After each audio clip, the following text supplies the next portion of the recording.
Hello and welcome to today's Partner Academy Live webcast. You are listening to the Time to Thrive webcast series, Simplicity Performs Innovative Prospecting. Our presenter today is Andrea Sittig-Rolf, who is a Chief Blitzmaster and CEO. However, before I turn the floor over to Andrea, we do have two more polls for you. Here comes the first poll of those two polls. Could you please answer this question? As it relates to my pipeline, and then your answer options are down here below. I'll give you a second to read them through. Well, looks like we've got a mix of all the answers. We even have a couple folks that look like they're about to give up sales. Perfect. Excellent, excellent. Good, good. So we've got a nice mix of our answers there. And here comes the second poll from Andrea today. And then this is regarding new prospects. So again, I'll give you a second. When reaching out to new prospects for the first time, and then I'll give you a second here.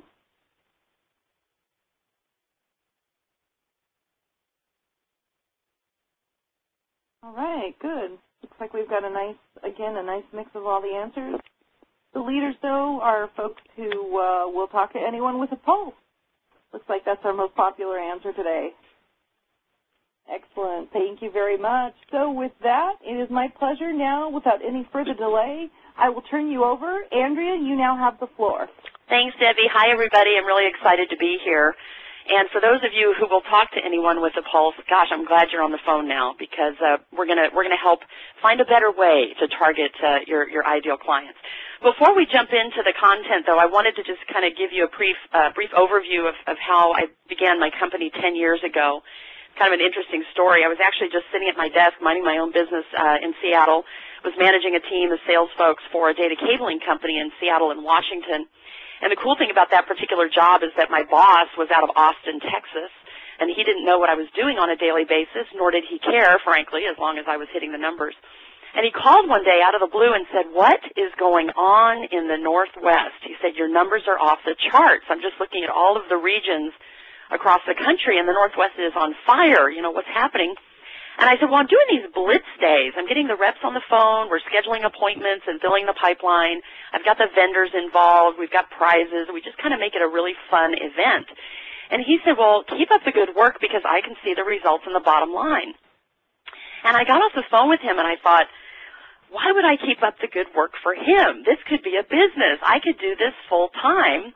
So the Blitzmasters was born, the company Blitzmasters, and the next phone call was to my fiance at the time. He's my husband now, and thank God he married me after the news because I said, "Guess what? I quit my job today. I'm going to do this Blitz thing full time."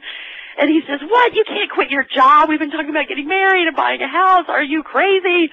And I said, "You know, I'm on to something. Any company that needs to fill pipeline by setting appointments with new prospects is a prospect for this type of activity, and I really think I've got something here." So 10 years later, the company is now, there are five people, so we've got some other Blitzmasters roaming around out there. My older sister, Katie, is the bomb, the Blitz Operations Manager. And actually, some of you might know one of my Blitzmasters, Carl Sittig, who actually worked at Microsoft for 17 years and retired. And I said, "Oh, no, you don't. You're going to come work for me." So he's now a Blitzmaster as well, which is awesome. So that's how it all started 10 years ago. And, you know, before you can really do anything regarding pipeline, the very first thing you have to be able to do is target the right prospect. So let's just kind of run through quickly what I'm going to be discussing today, and I'll try to do it in an order that kind of makes sense and follows the sales process. First of all, ideal client profile. We call this the ICP, targeting the right prospects. That's obviously a huge, important part of filling the pipeline, is going after the right kind of prospects to begin with. And then I'm going to talk a little bit about case studies and how you can use these as a really powerful tool, not only to attract new customers, but to actually close new customers. You'll be really excited to see the way you can use them in that way. And then we'll talk about social currency, how to determine your social currency, and ultimately how to empower others to find business for you. It's sort of a step beyond referrals. And then finally, overcoming objections to get the first appointment. Nothing happens with the customer until you have a conversation, right? It all starts with talking to customers, talking to prospects. And I think in this day and age, we have a tendency to hide behind social media and email, and really it all comes down to having those conversations and setting those appointments and getting in the door. So we'll be talking about how to do that effectively as well. All right, so before we can do any of that, first we've got to create our ICP, our Ideal Client Profile. And the reason you do this is so that you can clean up your pipeline and focus on real opportunities. And the way that you do this is you create a profile, and it's actually based on your best customers. So rather than talking to anyone with a pulse, which, hey, I've done that too. I've been in sales for over 20 years. I'm absolutely guilty of that. But rather than doing that, what you can do is just look at your favorite, say your top 3 customers, and just write this down on a piece of paper. Say, okay, what size, is my best customer in terms of annual revenue, number of employees, just whatever, however you determine the size. What's the size? What's their industry? And if you'll look at your top 3 companies, you may find there's a particular industry that you sell a lot to. Maybe there's a vertical market where you're really an expert. So that should become part of your Ideal Client Profile. How many employees do they have? How much is their annual revenue? Who are their clients? Really important to know who are their clients. How many locations do they have, and how do they go to market? Do they sell directly to the end user? Do they work through a channel? Are they retail? All of these things are really important. So when you find out, you get this profile, it's very crystal clear. And there are questions beyond this. This is just to help you kind of get started. But I want you to just take a look at your best customers. Write down some of this criteria, and it'll help you decide now when you are prospecting. You want to make sure that your prospect profile meets at least 70% of your ideal customer profile. And that way you'll know that you're targeting the right prospects. If you start doing this and you look at your current pipeline, you might find there's a large percentage of your pipeline that doesn't meet this criteria. And honestly, it's probably better. I know it's tough, but it's probably better to just, take those out of your pipeline. It's better to focus on fewer prospects that are more targeted and more ideally fit your profile. It's a real scary thing to do that, because I think we have a tendency to think, quantity is better than quality, and I would argue that it's not. If you can focus on those who are truly ideal, you're going to have a better closing ratio. You're going to sell more to those same clients. It's just an overall better situation. So one of the things you can do to help develop this profile, once you've gone ahead with your own thoughts and ideas on who your best customers are, and you've written down some of that criteria to help measure against your pipeline and your prospects, one of the things you can do is to create what I call the client survey of sample questions. These are just some sample questions, but you put together a client survey. And I would bet that a lot of you are probably pretty good when you lose a deal. You're probably pretty good at saying, gosh, what could we have done differently? Why did you choose to go with our competition? We just always like to, get that information. I think that just comes naturally. But how many of you actually ask questions to those customers who bought from you? That's really powerful. And sometimes we think, well, they bought, that's all I care about. Yeah, but if you know why they bought, oh my gosh, that's so powerful. So here are some great questions to ask of your current customers. Things like, how did you hear of us? So that'll help you figure out, marketing, and, is it word of mouth? Is it advertising? How are people hearing about you? Why did you choose to do business with us? And that's a great open-ended question, because it will allow the customer to hit on the high points of, your best features, why they chose to do business with you, and you let them speak freely. What criteria did you consider when making your decision? Was it budget? Was it customer service? Let them tell you the criteria and what they base their decision on. And then what competitors did you consider when making your decision?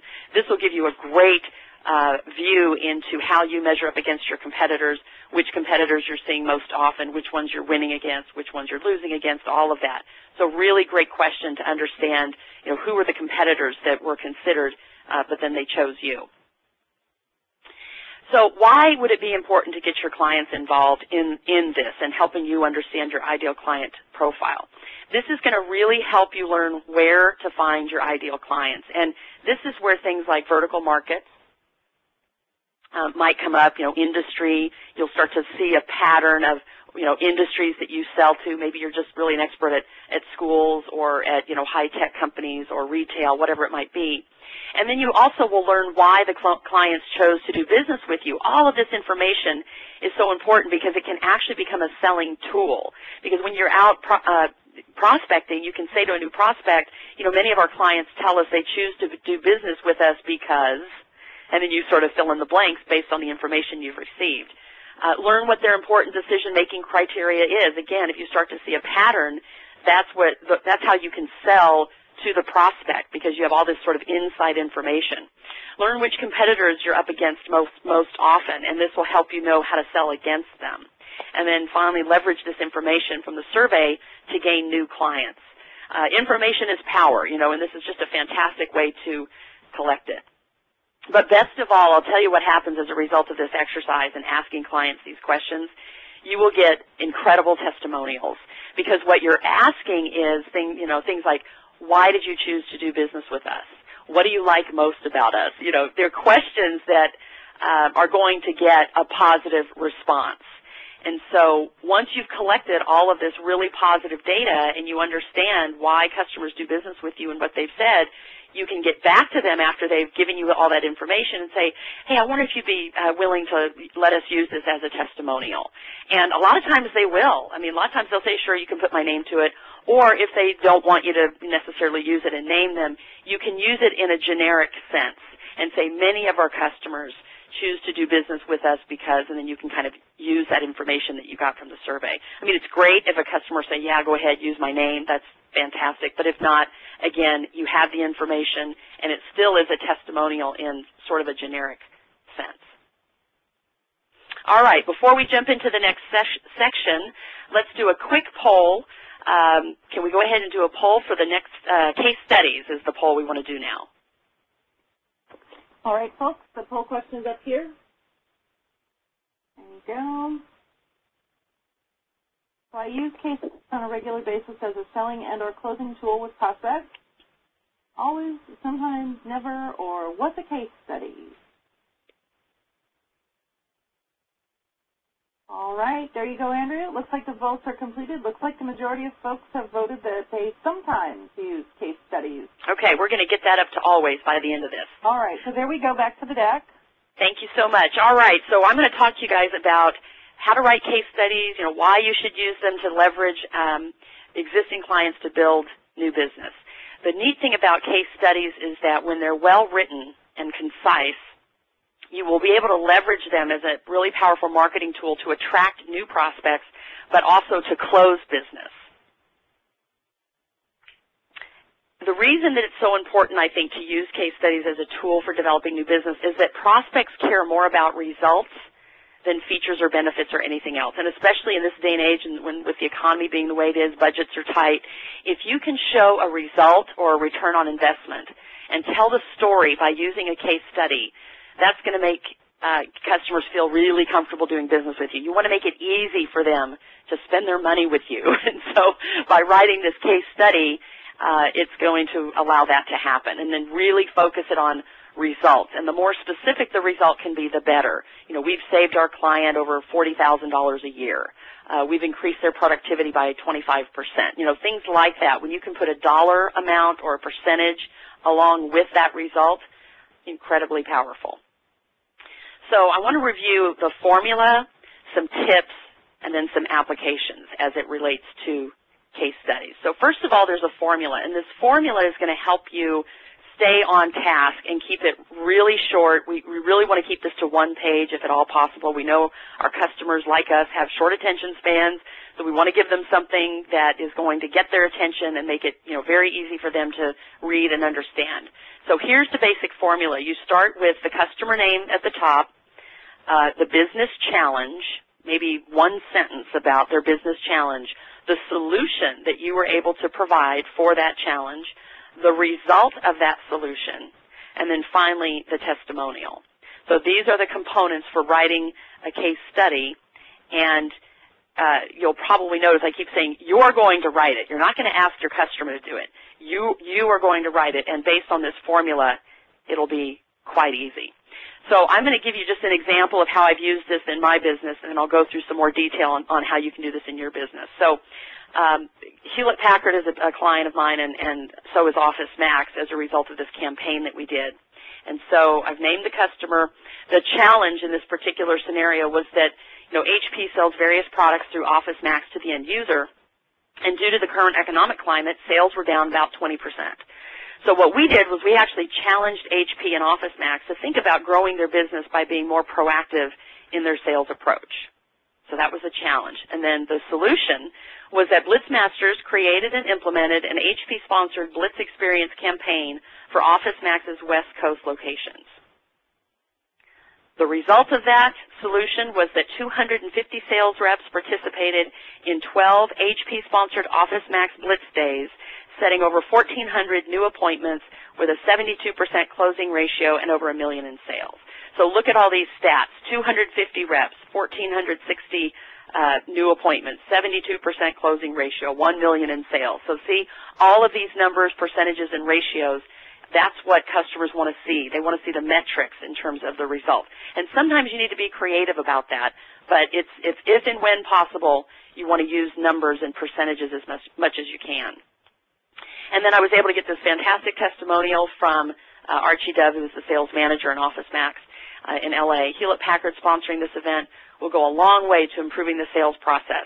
Blitzmasters was inspirational and motivational in the sales training aspect of the program. They taught us a skill set that will strengthen and grow our sales effort. Mostly we are looking forward to it translating into additional revenue. So there you go. Really, really tight. I've shown this to you. I've broken it down in, PowerPoints. I wanted to kind of cover each section. But again, if you can keep it to one page, so that when you're using that in your marketing materials and things like that with new prospects, you want to just keep it short and sweet. One page should do the trick. So here are some of the tips, and I mentioned this just a minute ago about writing them yourself. And the reason that you want to do that, there's actually 3 really good reasons to write these yourself. One is it will convey the message that you want to convey. If you ask a customer to take the time to write a case study, even if they do it, it might be completely different than what you expected or really wanted. Maybe they talk about something else other than what you wanted them to talk about. So in order to get the message conveyed that's important to you in terms of a selling tool, if you write it, you will be able to convey the message you want to convey and tell the story the way that you want to tell the story. Also, by doing this yourself, you save your client the trouble. Sometimes clients have the best of intentions. They might just love you to pieces and think you're the best thing since sliced bread. But the bottom line is people are busy. And so, this happens where you say, hey, would you mind writing me a quick case study? Oh, sure, I'd be happy to do that. And it never happens. This is what happened to me in the beginning. I thought, well, gosh, people say they love this program. Why aren't they writing a case study? It's because they don't have time. So then I started writing the case studies myself. And then I would email it to the person and say, what do you think? Is this accurate? Do I have your permission to use this? And they say yes, or maybe they make a few tweaks, and boom, now you have it.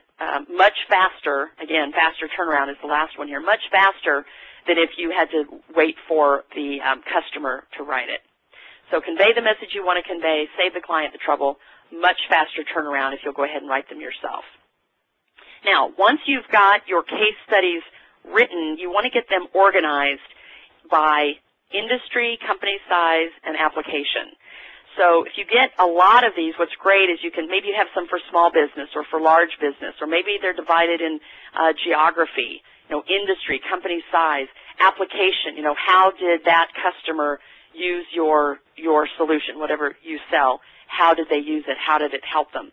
And so as you start to accumulate these and get really organized and sort of have them divided into these various categories, now when you start to fill your pipeline with prospects, then you'll be able to say, okay, well, is this prospect, a large company, a small company? Where are they located? What's their industry? How are they looking at using this? So once you have all that information, then you can go back to your portfolio of case studies and you can pull the appropriate case studies. You don't necessarily want to share a case study of a huge business that huge company you've done business with a small company, because they're going to look at that and say, well, we're small, that doesn't relate to us. You don't want to give them any reason to say, well, no, that doesn't work. So you want to try to match the case study as closely as you can to the prospect and to their needs. So it really makes sense to them and it really resonates with them. So ultimately, you want to create a portfolio. So over time, as you do these case studies, and you should ultimately be doing them for every single customer that you close. I mean, it's so great to have just a plethora of case studies so that you have a really robust portfolio. And then you'll start to get these, gathered, and then you can include 1 or 2 case studies from each industry, company size, and application. You've got them organized. Now you have this really powerful tool anytime you go out to talk to a new customer, or if you're even trying to close business. As a reminder, here are some of the solutions that we're able to provide and the results we create, and here's what customers have to say about us. Okay, the other thing that case studies will do is help you to establish credibility. One of the things that I had said earlier that, customers really care more about results than they do about features and benefits. And one of the things that case studies do in establishing credibility, they do what's called proof of concept.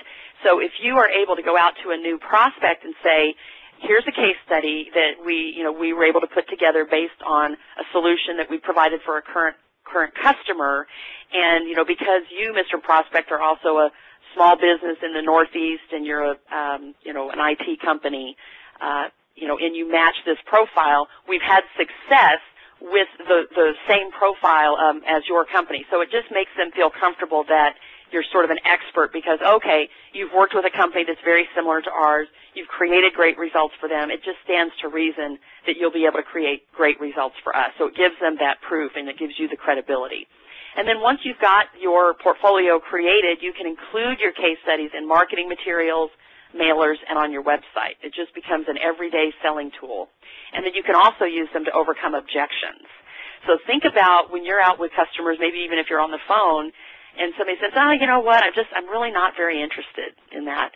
You can say, you know what, that is exactly what our current customer, ABC Company, said when we were working with them. But, we actually were able to provide this great solution. We saved them $40,000 a year in IT spend, and, as a result, they've become this really happy customer. I think we can do the same thing for you. So when you've got case studies and all this proof of all these great solutions you've created for other companies and you start to get objections from new prospects, you can just go back and take a look at those case studies and say, well, we hear that sometimes in the beginning until people work with us and give us the chance to, create a great solution. So just really an overall great selling tool. Okay, the other thing, whoops, I got ahead of myself. There was one more thing that I wanted to talk about on case studies, and that is in closing business. We might be missing a slide here, but let me talk about how you use case studies to close business as well. So even if you're at the end of the sales cycle, what we've been talking about here is sort of at the beginning in the prospecting phase, but even at the end of the sales cycle, if you're delivering a proposal or something like that, or having that final conversation and you're going to ask for the order, that's the other time when you can use case studies because, again, it's that proof of concept, proof that you've been able to create this phenomenal result, and so use this also to help close business. Okay. Let's move on to social currency. Can we pull up the poll for social currency or for networking is the poll for this one? All right, folks, so you should see it on the screen. When attending network events, and then I'll give you a second to read the answers there.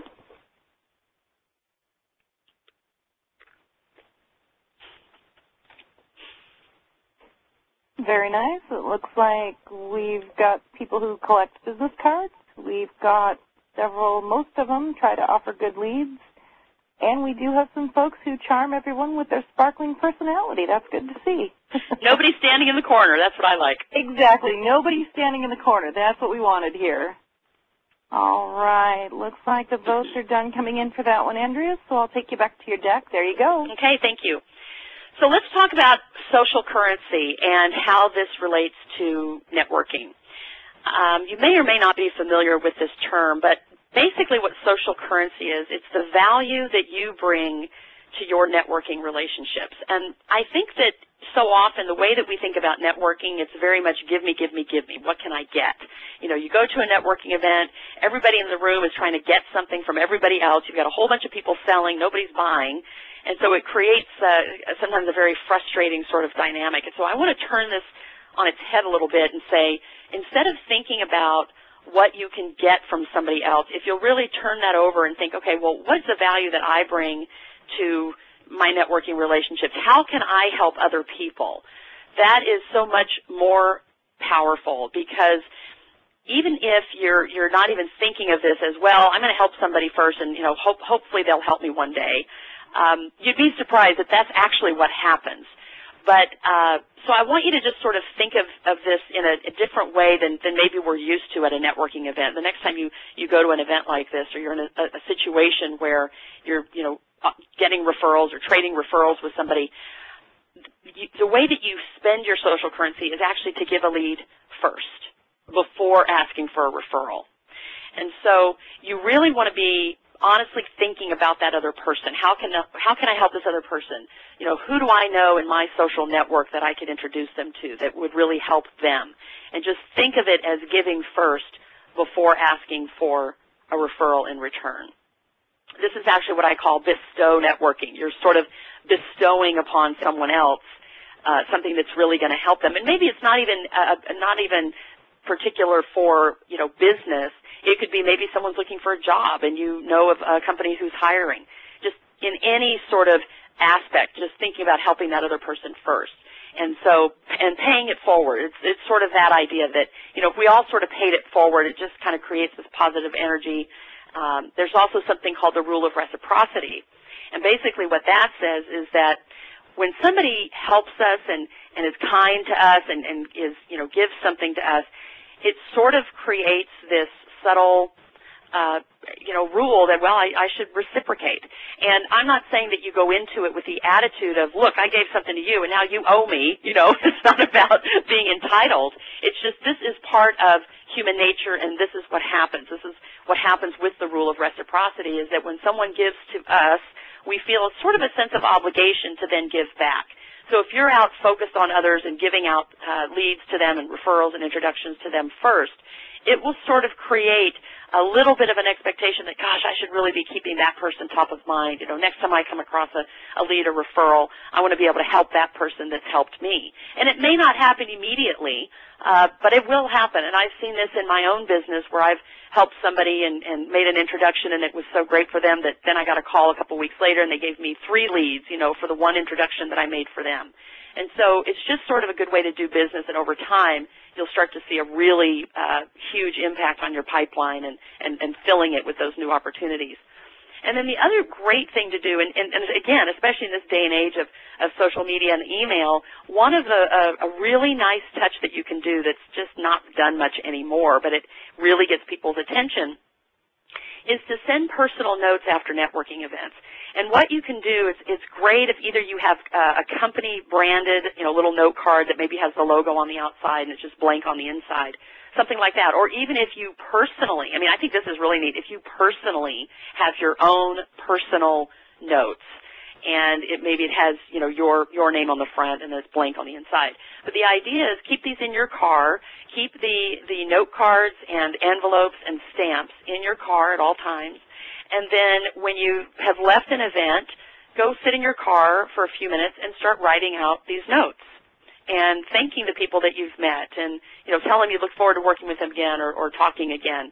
And do that, right in your car, and then put your business card in there, and then on the way home, just run by a mailbox or a post office, and then drop that in the mail. And people will be so impressed, because chances are, if this is a local event, you're sending it to people who are local, they're going to be getting your little note card the next day or the day after. And so it's just a really nice thing to get your name out there and have people remember you. It kind of sets you apart from other people. And when you think about, when you get mail, just think about how you are personally. When you get a bunch of mail and you've got bills and there's, ads, if there's a personal note, a small little note, and somebody's handwritten, your name and address, and they've got a real stamp on there, not metered, chances are you're going to look at that first. That's going to get your attention. That's going to rise to the top of the stack of the mail. So just another way to be remembered and to kind of set yourself apart. So I want to talk a little bit about assessments and how you can actually determine your social currency. If you think of yourself as kind of in the middle of this circle, and around you there's all of the things that you have that are valuable. And sometimes, especially if we're new to sales, we may not even realize that. We think, well, what can I possibly bring? You know, I don't know anybody. I don't know anything. What can I do to help somebody else? You'd be really surprised. So you just think about all the people you know, maybe, you know, people at church or you know, the PTA or just, you know, whatever sort of organization, the people you know from Starbucks, your customers, your prospects, your vendors, your suppliers, just all of the different relationships. And you start to kind of make a note of who some of these folks are, and you'll start to see, especially if you really do this and you write it down on paper, you'll start to see, wow, I really do have something to offer, you know, and then you'll feel a lot more confident when you go into those networking events and into those meetings, and you can really start to help other people. One of the things, too, you can do is complete what I call the spheres of influence, and I'm actually going to offer this to all of you who are on the webinar. If you'll hang on to the end of the webinar, you can email me, and I will send you a copy of this. And this diagram is the spheres of influence diagram. And what this does is it actually lists out, you can see here the different categories: colleagues, referral partners, prospects, customers, family, friend, all of this. And you can see how we did this with circles so that you could understand how these relationships overlap. And then off to the left and off to the right, you can start to write, you know, the value. What is the value of these relationships? And by having this visual aid here, and you start to fill in some of these names of people that fit in, you know, what's the name of that customer, what's the name of that colleague, what's the name of that referral partner, you can start to see sort of in your mind's eye the introductions that you can now make. Oh, there's a couple of people. I should really introduce the two of them. They would really, you know, be able to do some great business together, or they would enjoy each other's company, or whatever. You just, you know, you're sort of a matchmaker in a way, but in a business sense. And so you start to do this, and you see, okay, I'm determining my value now that I bring to the relationship. You'll start to see crystal clearly the referrals that you might be able to provide and the connections and introductions that you can make to help other people. My email address will be provided at the end, so for those of you who are wondering, at the very end there'll be a slide with my contact information, so you'll be able to shoot me an email, and I will reply and would be more than happy to give you a copy of this diagram that will help you with your spheres of influence and understanding your social currency. Okay, before moving on to objections, let's do another poll. All right, here it is. When making cold calls over the phone to new prospects, I do one of the following.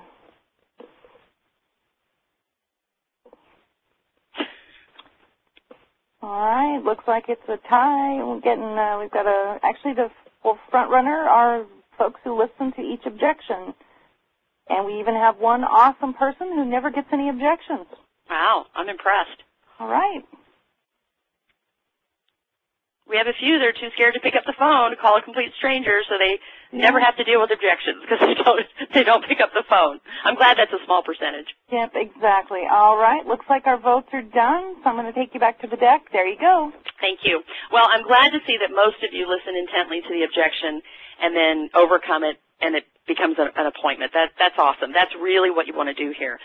So I'm going to help you make this even more effective by teaching you part of what we teach actually during our Blitz programs. It's something that I have come up with that I call the AHA formula. And it's AHA because it's an acronym for anticipate the objection, handle the objection, and ask for the appointment. But it's also AHA because, aha, okay, I'm finally going to overcome objections. You know, for many of you, it might be that when you get an objection and the person says, oh, I'm not interested, or I'm all set, or I'm too busy, you just go, okie dokie, and you just hang up the phone and make the next call. And I suppose if you make enough phone calls, even if you're terrible, because sales is a numbers game, you will have success eventually. But I'll tell you what, if you will start to use the AHA formula, and I'm going to go through some categories of objections, I'm going to give you some really solid responses. If you'll start doing that, your hit rate will increase dramatically. And in fact, what we see in the last 10 years of running this Blitz business, what we see is that if you will overcome one objection, just one, you will get the appointment 50% of the time. So you have now doubled your chances, basically, of getting in front of that customer just by handling the very first objection. And often that first objection isn't real anyway, especially if it's a cold call or what I like to call a new call. You're calling someone that doesn't know you. They're human nature is we want to just throw up our hand and say, not today, before we've heard anything. So a lot of times that first objection isn't real. So if you'll get past one objection, 50% of the time, you'll get the appointment. Now, if you'll get past two objections, your chances go up to 60 to 65% of the time that you will get the appointment. If you will get past three objections, 75% of the time, you'll get the appointment. So, okay, granted, maybe after three they just want to get you off the phone. That's fair. but I'm telling you, your objections, your appointments ratio will increase quite a bit if you'll just start to learn how to handle these objections. Now, the reason I say 3 times is that if you start to overcome the objection the 4th, 5th, 6th, and 7th time, you are now arguing with their prospect, and you're not doing yourself any favors. I think 3 is a good maximum, sometimes 2. You can tell by the tone of that person's voice, how adamant their no is, but for the most part, 2 and 3 objections, if you can get past them, again, you're going to really increase your hit rate of getting those appointments.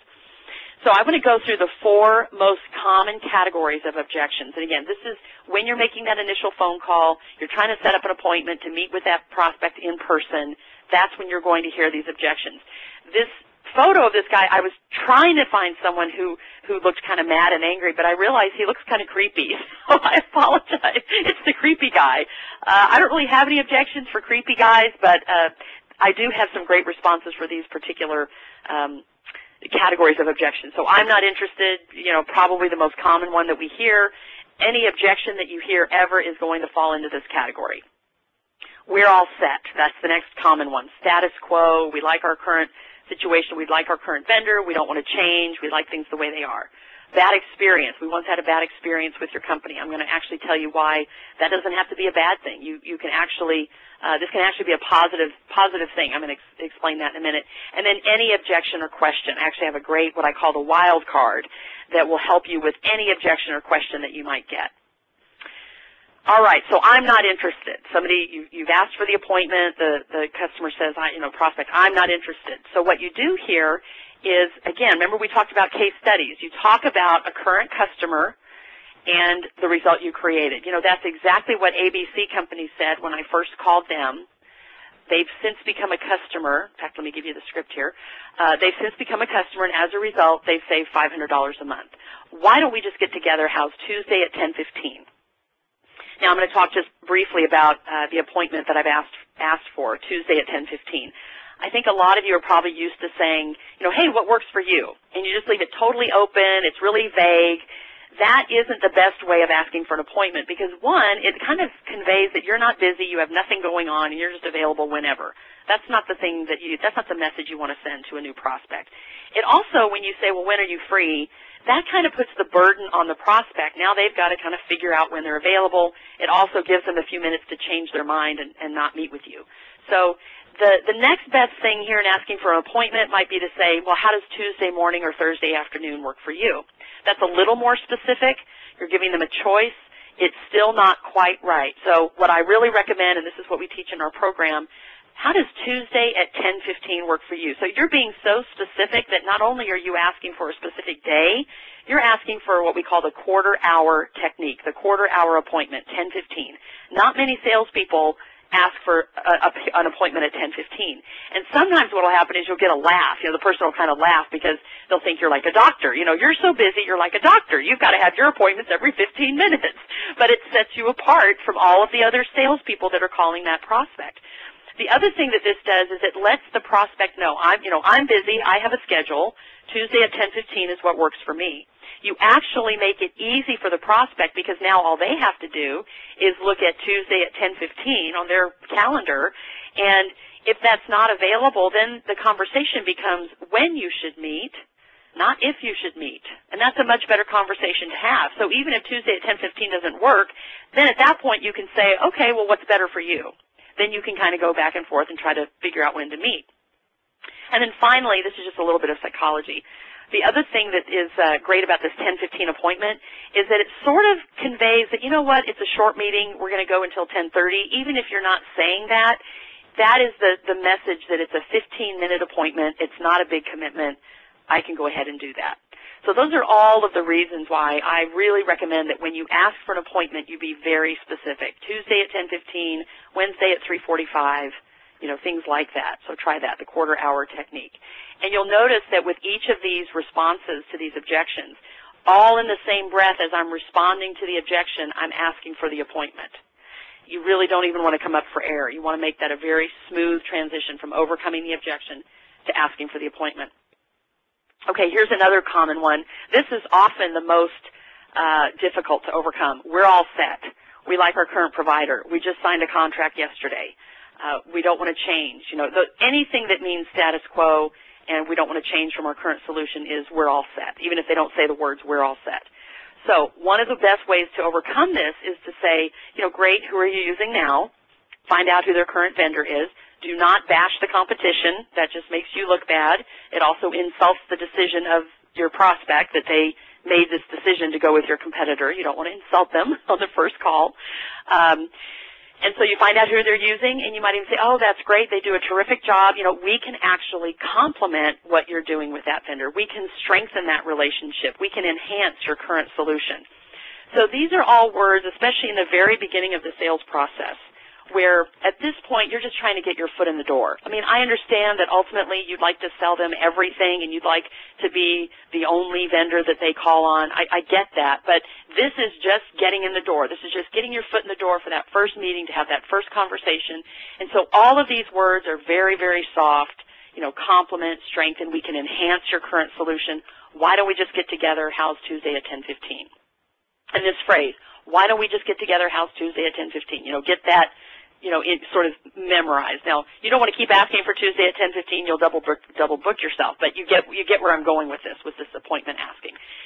The other response to we're all set, and this is a little bit wordy, so hang in there with me. And again, with any of this, feel free to email me. I'm happy to give you more detail in an email if you like some of this, and maybe I'm going too fast. I have a lot of content to cover, so I want to be sure to get to everything. But you can absolutely email or call me, and I'd be happy to help you. So the 1 to 10 technique, they say, you know what, we're all set. We like our current provider. Great. On a scale of 1 to 10, 10 being perfect, and of course nobody's perfect, what would you rate your current provider? Now, it's really important that you take 10 away as an option. If you were to just say on a scale of 1 to 10, what do you think of your current provider? They're going to say 10, and you're going to say, okie dokie, and hang up the phone. There's nowhere to go. If they think their vendor is perfect, there's no opportunity for you. So we're not going to let them say 10. So that's why you say, on a scale of 1 to 10, 10 being perfect, and of course nobody's perfect, what would you rate your current provider? And they say 9. And 9's pretty good, right? But this is what you're going to say. Great. Sounds like there's room for improvement. That's exactly why we should get together. How's Tuesday at 10:15? Again, you might get a laugh because 9 out of 10 is pretty darn good, but you know what? It's not perfect. And that space between 9 and 10 is your opportunity. That's why you need to meet. There's room for improvement. Let's go ahead and get together Tuesday at 10:15. Okay, here's the other one. Remember I said earlier, bad experience. Don't be afraid of this. This is not necessarily a bad thing. This can actually be an opportunity. And so let me tell you why. So this is what you say. They say, I really can't meet with you. I once had a bad experience with your company. I'm so sorry to hear that. We've changed since then. That's exactly why we should get together. How's Tuesday at 10:15? So now, granted, if they had a bad experience yesterday, you're in big trouble because you didn't change overnight. But most of the time what will happen is they'll say, you know what, I had bad experience with your company a couple years ago. Gosh, I'm sorry to hear that. We've changed since then. That's exactly why we should get together. How's Tuesday at 10:15? You have changed in the last 2 years. No company is the same as it was 2 years ago.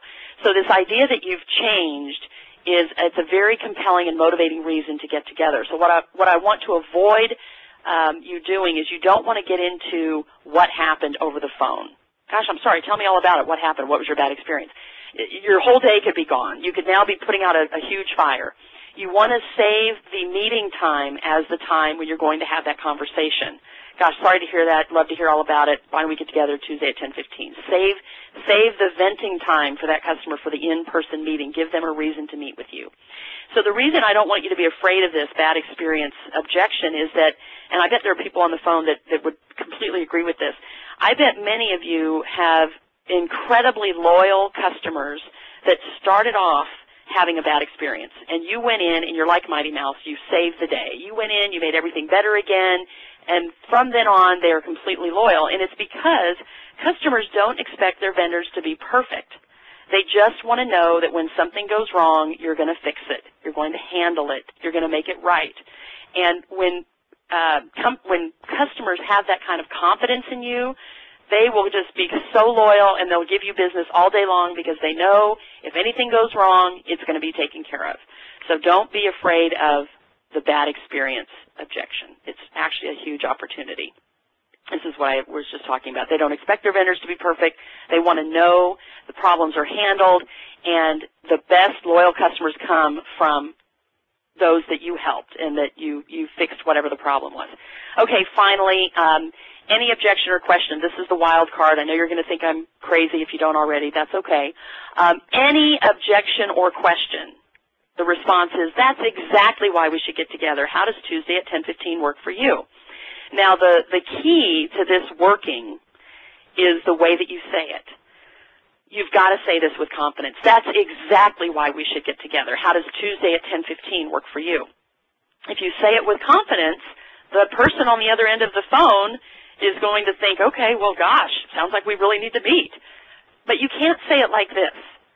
That's exactly why we should get together. You know, you can't sound like you're afraid. They're not going to give you the appointment. That's exactly why we should get together. So they could say, I'm not interested. That's exactly why we should get together. Or, you know, we just signed a contract yesterday. That's exactly why we should get together. I'm too busy. That's exactly why we should get together.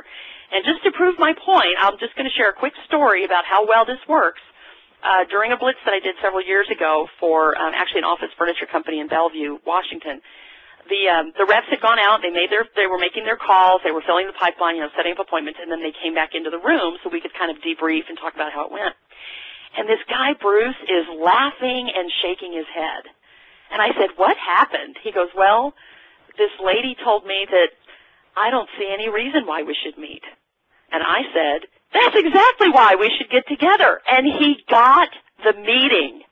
I don't see any reason why we should meet. That's exactly why we should get together. I mean, so crazy. And people always say during our blitzes, they're like, they're holding up this card, because we have these little flashcards. They're saying, I can't believe this card works. This is crazy. This shouldn't work. But the other thing with this response is it kind of buys you time. You say, that's exactly why we should get together. And you're trying to remember, oh, yeah, what was it that I was supposed to say if they said they weren't interested? Oh, yeah, I'm supposed to share the result that we've created for another customer. So it's going to buy you a little bit of time. And then you can also use this phrase at the beginning of overcoming an objection, in the middle, and at the end. Just, you know, that's exactly why we should get together. Just kind of memorize that phrase and start to pepper it in your speech as you're talking to customers. And again, practice saying it with confidence. The other time you can use this is when they have a question. They start asking you questions over the phone. You know what? Sounds like we have a lot to talk about. That's exactly why we should get together. How's Tuesday at 10:15? Save the meeting as the time when you're going to answer questions. So all of the content from today's webinar is from my books, The 7 Keys to Effective Business-to-Business Appointment Setting. That has all the objections and scripts around voicemail, things like that. Business-to-business prospecting, in that book we have a lot about case studies and ideal client profile. And then Power Referrals, that's the one with social currency, networking, and referrals. And here's my email address. So for any of you that would like a free copy of the Spheres of Influence diagram to help you determine your social currency, and if you have any other detailed questions about any deals you're working on, I love helping with, you know, any particular deals. Any question at all as it relates to sales in general, I'm happy to help you. It's Andrea@blitzmasters.com, and then you can learn more about my company at blitzmasters.com. And thanks so much, everyone. I will hand it back over, and we will wrap this up. All right, perfect, Andrea. And so thank you, folks, again. We appreciate your patience here. This concludes today's session. What you should see coming up here shortly is a survey. Actually, no, I apologize. I'm going to take us over to one final slide here. Continue the discussion today. So join us on our sales specialist group on LinkedIn after this webcast, where our cloud of panel experts will continue to answer your questions. And again, this will be on LinkedIn. So next, what you should see coming up, folks, is a link to a survey. We appreciate your patience and taking a moment to fill this out prior to logging out. You'll need to click, you enter your email address to access the survey questions. Then when you're done, be sure to click on the Submit button at the bottom. And again, this does conclude today's Partner Academy Live session. All materials from today's presentation will be available on the Academy website within 48 hours. Partners, you're going to be able to access the recording through the Partner Learning Center in approximately 48 hours. And internal folks, you're going to be able to get the podcast on the Academy website within 48 hours. I'd like to extend a big thank you to our presenters.